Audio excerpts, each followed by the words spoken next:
10 euros offerts et votre premier pari immédiatement remboursé en cash s'il est perdant, avec le lien en description. C'est pas un classico, c'est un classique. Alors c'est pas une manita, c'est une petite main. C'est très nul, mais c'est surtout la victoire 5-0 du Paris Saint-Germain au Parc des Princes contre l'Olympique de Marseille, ce soir à Paris. En plus de ce grand résultat, je pense qu'on a fait un grand pas dans la recherche médicale.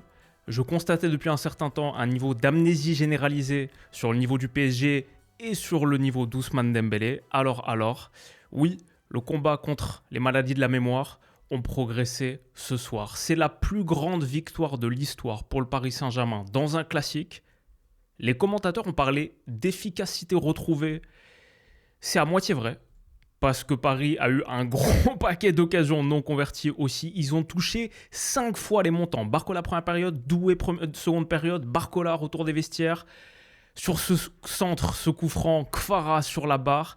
Et Nuno Mendes, 89e minute aussi, la barre de Jeffrey Delange. 5 fois les montants ont été touchés. Le Paris Saint-Germain termine avec 22 tirs, 4-14 XG. Mendes, c'est pas mentir que de dire qu'il aurait pu finir avec 4 passes décisives, je crois. Il est le joueur du match qui a créé le plus d'occasions. Et j'ai vu cette semelle de Vitinha, bien sûr, début de match.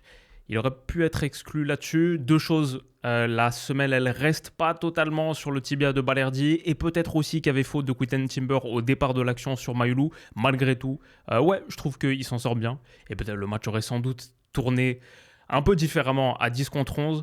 Mais les Marseillais en ont même pas parlé au coup de sifflet final. Balerdi a été interviewé, il n'a pas mentionné le truc. Normal, parce que c'était une déroute complète et totale. Et Paris était tellement au-dessus que ça semblerait un peu grossier et un petit peu à côté de la plaque de commencer par l'arbitrage. Mon sentiment, peut-être que vous n'êtes pas d'accord, c'était une telle démonstration de force. Un Paris Saint-Germain-Marseille, je trouve, un petit peu à l'ancienne, si ce n'est que c'est la plus grande victoire de l'histoire, donc il n'y a pas vraiment de référence. Mais de plus en plus, on voyait des classiques un peu plus équilibrés, à gauche à droite, Trophée des Champions par exemple, à Marseille qui revient un petit peu dans le coup, qui chopait des victoires ici et là sur les dernières années. Ça m'a rappelé certains classiques où il n'y a pas du tout match. Et ouais, il y en a une qui est juste une des équipes qui est juste tellement au-dessus de l'autre, collectivement, individuellement, dans tous les compartiments du jeu. C'était un Paris-Marseille à l'ancienne qui nous fait beaucoup de bien en tant que Lyonnais. Merci les gars, merci les Parisiens, parce qu'on prend 3 points de plus et même niveau goal average, ça se resserre un petit peu. Je pense pas que ça fera la différence au bout. Et même si je devais me positionner aujourd'hui, je pense quand même que Marseille finira devant nous. Mais notre 11e victoire de rang hier soir à Nantes, elle était ric-rac. J'ai bien serré les dents, mais elle a fait kiffer. On est positionné à la 3e position. On en parlera plus à un autre moment, je pense. Cette victoire du Paris Saint-Germain, on va la débriefer en long, en large et en travers. Et elle m'a rappelé une chose, dès la première mi-temps, ça m'a rappelé une chose, c'est si vous vous souvenez, analyse de la saison dernière, Paris Saint-Germain-Monaco, qu'on avait analysé vraiment en profondeur, genre 2 jours plus tard, avec le titre « Le Paris Saint-Germain monte en puissance ». C'était après Brest aussi, je crois. Brest-Monaco, il y avait eu un enchaînement de très grosses rencontres, très grosses performances complètes, totales du Paris Saint-Germain. Et le feeling, c'était, ils sont en train de trouver leur mojo et de monter en puissance. Ce dimanche 8 février, 23h12, j'ai la même sensation sur ce Paris Saint-Germain, que j'ai trouvé écrasant, livrant une de ses meilleures performances de l'année. J'ai jamais douté d'eux, personnellement, même Sporting, même Newcastle. Newcastle, j'ai vu que la première heure de jeu, donc la dernière demi-heure, je sais pas, peut-être c'était une catastrophe. Mais même Sporting, j'ai vu beaucoup d'occasions ratées. Je trouvais pas le contenu du match si inquiétant que ça. J'ai trouvé finalement les mêmes choses que je voyais saison dernière, où tout le monde était en panique sur ce Paris Saint-Germain de phase de ligue, qui surtout quand on voyait les matchs, convertissait pas ses occasions, avait du mal à la finition, était pas payé sur sa production d'ensemble. Moi, je trouve toujours les mêmes choses sur le parcours de fin de phase de ligue du Paris Saint-Germain. Et là, je trouve qu'ils sont en train de monter en puissance. Je dis pas qu'ils vont regagner la Ligue des Champions comme l'année dernière. On va montrer plus d'images là que ce 4 contre 4 aussi. Mais je trouve que ça tourne bien. Et je sens les mêmes odeurs. Il y a un peu des mêmes ingrédients. Et notamment cette qualité à la sortie. Alors, le plan de jeu marseillais, on va pas mentir, ça a été une catastrophe absolue. 2 mecs au milieu. Les décrochages parisiens ont eu du mal à être suivis. Et on sait que c'est une force. Une des surforces, une des surpuissances parisiennes, ce build-up qui part du côté gauche avec Nuno Mendes, et ensuite les projections, que ce soit Mendes sur Nwaneri, que ce soit Vitinha dans le dos de Højbjerg qui montait sur Vitinha ici, et pour faire un 4 contre 4 à la relance parisienne. Mais les mecs ont tellement réussi à s'en sortir. Et quand au bout de cette séquence, tu vois, après que João Neves soit touché, Mendes devant Nwaneri, Vitinha devant Højbjerg, ça ressemble à tellement de mouvements fluides, rapides, tranchants qu'on a vu le Paris Saint-Germain faire en Ligue des Champions la saison dernière. Tu sais que ça finit très très mal pour l'équipe d'en face. Et d'ailleurs, c'est de là que vient le but du 1-0. Pareil, Nuno Mendes sur le côté, l'Olympique de Marseille cherche à être haut, mais réussit pas à l'être pleinement parce que sur du jeu troisième homme, Mendes, Barcola, qui remise pour Doué. Cette fois, c'est lui qui avait décroché. Doué, lui aussi, il a rappelé à quelques amnésiques que vous auriez dû garder votre stock, vous auriez dû garder vos actions. Merci de me les avoir vendues. Je me régale avec mon stock d'actions. Désiré Doué, acheté à prix bas. Elles vont réexploser en 2025-2026 sur la seconde partie de 2025-2026. Et déjà là, j'ai trouvé que c'était un top match de Doué. Ce ballon qu'il envoie, boum, dans le dos pour Mendes. Cette surface de pied splendide. Il l'envoie dans la profondeur. Une touche, une deuxième pour décaler Dembélé, qui finit en mode tueur, plat du pied fort sous Jeffrey Delange au second poteau. 1-0 pour le Paris Saint-Germain qui, sur une action très classique PSG 2024-2025 de seconde partie de saison, de projection rapide, a déjà fait mal. 14e minute, j'ai déjà vu encore une fois Dembélé qui était dans un grand soir, franchement. Il avait les chaussons des grands soirs, il était en très grande forme technique. Sur ce petit ballon par-dessus de Safonov, boum, l'orientation en une touche, magnifique pour trouver Barcola. Ça, c'était des gestes tellement bien réussis. Et à la pression, il y était aussi. 14e minute, là dans les pieds de Jeffrey Delange. Encore une fois, la 16e minute.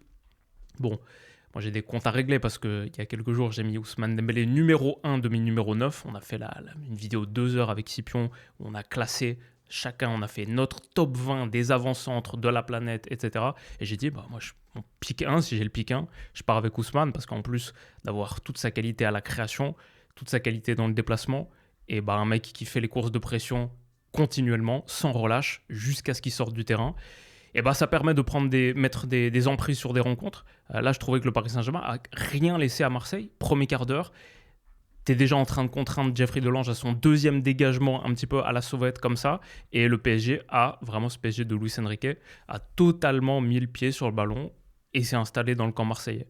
Sur la physionomie d'un match, sur le momentum d'un match, ce que ces courses de pression de numéro 9 apportent, c'est des possessions recyclées, c'est des séquences de balles avec conservation, une perte mais très très vite récupérée derrière, et tu peux vraiment mettre ta patte sur le match. C'est ce que le PSG a fait, et franchement, qu'est-ce qu'ils ont vraiment concédé. Il y a un truc de Gouiri sur une projection rapide au tout début, là où il y a un petit arrêt de Safonov qui est bien positionné. Mais sinon, qu'est-ce que Marseille a eu dans ce match? Ça a été vraiment un récital. Et parce que Paris Saint-Germain, avec quantité de ballons récupérés vite haut, a rien laissé. Dembélé, encore une fois dans un grand soir, qui passe un dribble, puis un deuxième. Et il y avait ce petit ballon, je ne sais pas si vous vous souvenez, où il y a du jeu à 3 avec João Neves. Sa remise est légèrement trop lourde pour Mayulu. Mayulu qui a fait un bon match aussi. Et Jeffrey Delange sort. Mais ouais, on a montré les sorties de pression via la gauche, via Nuno Mendes à gauche. Mais à droite, avec Warren Zaïre-Emery, c'était pas mal aussi. Et là, João Neves, hop, ballon contrôlé à l'intérieur, remise. Et Mayulu aussi en une touche, boum, pour Dembélé. Alors Balerdi se trouve. Et sur le premier but, je trouvais aussi un petit peu fautif le fait qu'il soit très très haut et pourtant mal aligné. Là, non seulement il coupe pas ce ballon, est pris sur le premier dribble de Dembélé. Après, Ousmane, ce qu'il fait là à Medina, c'est de la violence pure. Et la finition sous la barre, ça c'est un peu une classique Ousmane. Et en plus, il a progressé, il les cadre de plus en plus. Sous la barre de Jeffrey Delange, ça fait 2-0. La célébration de Barcola nous dit tout ce qu'il y a à dire. Comme ça. Et c'était un but récital, un petit peu comme celui contre le LOSC, enfin très différent techniquement, mais un autre but lumière, un autre moment lumière d'Ousmane Dembélé dans un gros match de Ligue 1. Il est en train de lui aussi de monter en température, monter en régime. Et je pense qu'il est de retour. Notre ami Ballon d'Or. Boum. En 1 contre 2 là.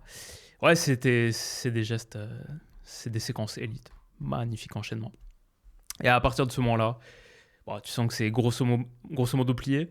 J'ai voulu mettre en lumière la prestation individuelle de Dembélé, mais aussi de Doué que j'ai trouvé résistant dans les impacts, avec Quinten Timber faisant les bons choix, techniquement bouillonnant et tellement dur à stopper.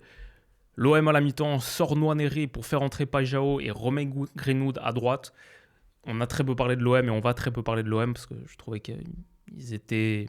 Le plan de jeu initial était mauvais, a cherché à être corrigé à plusieurs reprises, mais rien n'a marché vraiment. Et je trouve qu'il y a la question tactique, mais il y a aussi la question de juste mentalement. Ils ont très vite déconnecté de ce match. Quand le PSG réussit à se sortir, encore une fois, début de seconde période, tu reviens en seconde période avec un nouveau système, nouveau positionnement, 15 minutes pour faire le break, repartir mentalement frais.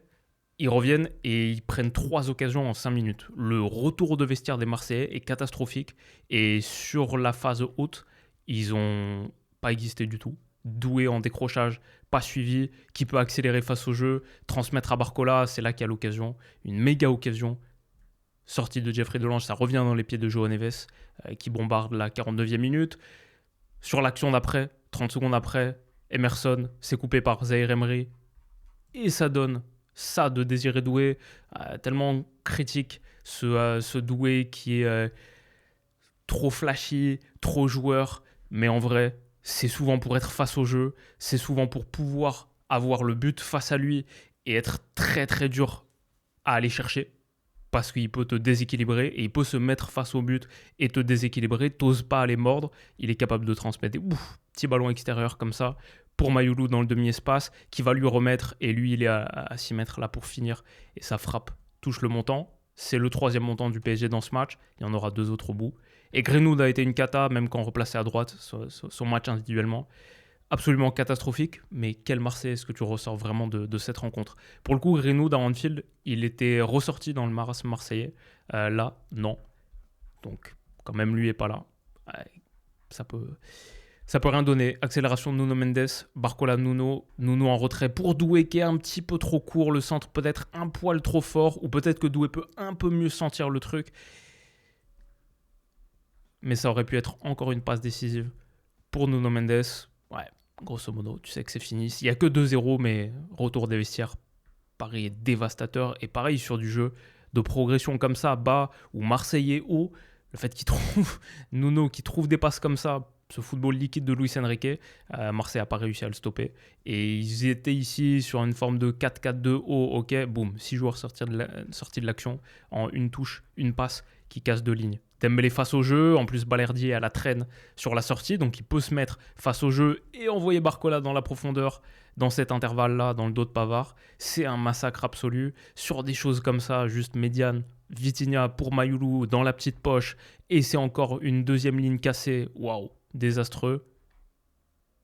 Dembélé face à 3, réussit à transmettre un ballon à João Neves, qui, si vous vous souvenez, il met ses petites passes talonnades, une touche pour Mayoulou, et il commence à y avoir vraiment des séquences très très champagne du PSG. Et ouais, ça a été juste un massacre un petit peu de A à Z. Le 3-0, il vient d'une récupération haute, agressive du chien João Neves, dévié par Medina dans son propre but. Le 4-0, il vient de Nuno, qui surgit sur Greenwood ici, lance Barcola pour Dembouz en une touche sur Kfara, qu'il avait bien senti. Donc Dembélé ajoute une passe D à son doublé. Et alors la reprise de volée de Kfara, boum, splendide. Le geste est absolument parfaitement calibré. Gonzalo Ramos se prépare à entrer. Je pense qu'il va même voir le 5e but. Parce que ici, Mayoulou Serkanguini, la désorganisation marseillaise est absolument complète et totale. Ça fait un long moment qu'ils ont rendu les armes. Et Kanguini ajoute un 5e où Jeffrey Delange est fautif. C'est pas le seul but du match où il est fautif. Et peut-être que son intérim, Geronimo Rulli, va vite s'arrêter. Peut-être que Rulli revient prochain match. Alors que Safonov, lui, va rester un moment, je pense. Et c'est une des histoires de cette rencontre aussi. Mais 5-0, la claque, Dro qui est rentré, qui était très bon sur son entrée. On a pu voir un petit peu plus de Dro. Roberto De Zerbi, ça, cette image, elle arrive très vite dans la rencontre. Et Pavard, ouais. La tête des mauvais jours. Hagard, excédé. Ils ont pris une sacrée raclée. Et Marseille est donc 4e. Comme tout le monde a perdu, ou lâché des points, c'est abusé. Strasbourg a perdu, Toulouse a perdu, Rennes a perdu, Lille a fait match nul, Marseille a perdu. Bon, nous, on fait la méga bonne opération. Mais pour la 4e place, Marseille, ça va. Je pense d'ailleurs qu'ils vont finir 3e. Mais je veux dire, ce top 4, il est bien sécurisé. On a 9 points de plus que Lille et plus 10 en goal average. Marseille conserve 6 points de plus que les Lillois. On a notre top 4. Paris, Lens, Lyon, Marseille. On verra dans quel ordre. Et c'est quand même une grosse histoire aussi de la journée. Le PSG reste en tête de Ligue 1. Lens l'avait emporté. Il fallait une victoire pour reprendre les commandes. Ça va peut-être se jouer pendant encore un petit moment, cette course au titre. Il reste 13 journées, il y a 2 points d'écart. Moi, ce qui m'intéresse beaucoup, c'est ça. Et là, c'est très bon pour nous. On reparlera de l'OL bientôt. Demain, on parle Première Ligue. Très envie de parler Première Ligue et de faire peut-être... parce que j'ai vu juste Liverpool City, c'était dingue.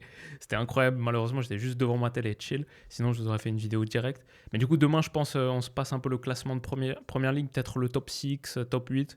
Et on revient un petit peu sur chaque club. On pose quelques éléments de réflexion sur cette saison de Première Ligue et sur la fin qui arrive. Donc, voilà. Parlons de PL demain. Mais là, c'était Paris-Marseille. Là, c'était un classique raclé. Le PSG monte en puissance. Et les amnésiques ont retrouvé la mémoire. J'espère que ce petit débrief du dimanche soir vous aura plu. Rendez-vous demain pour parler d'Angleterre. Prenez soin de vous les gars, passez une excellente semaine. Et donc à demain. Bisous.